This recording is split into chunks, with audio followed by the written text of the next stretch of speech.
Hi everyone.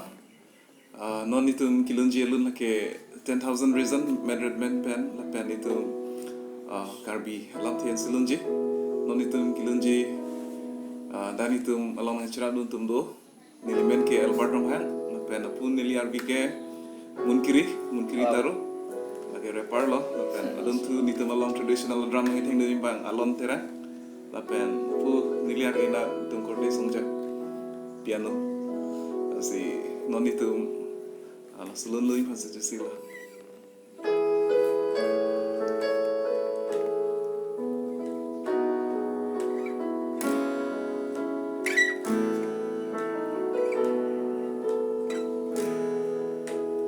Hemphu phan Hirme non oni karjong Archolo Alangli Men lunle ason oni karjong ni archoji nang kangthir men Arni vang Arni nangklanglo Aporlo Nanglun lunji phan Ajatle vang seta Ajatle nephrang Nepeluntha Arnikangsam Hemphu phan Hirme oni karjong Archolo Alangli Men lunle ason oni karjong ni archoji nang kangthir kanghon ningthi inglen Nangmen theparpik Nangmen mesen keme apot nanglun lunji Ningmen Suri Kep Athe Hemphu phan Hirme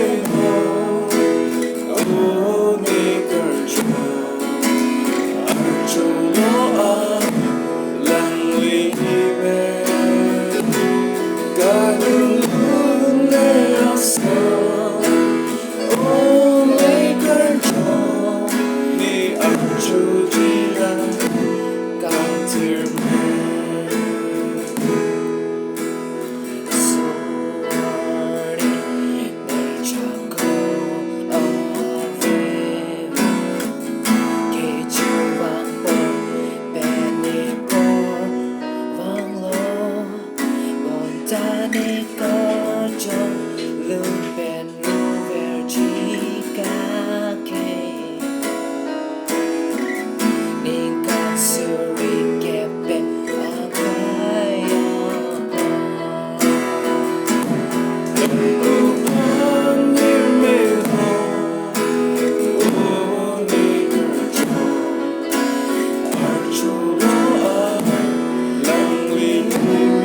That's right. Thank you so much.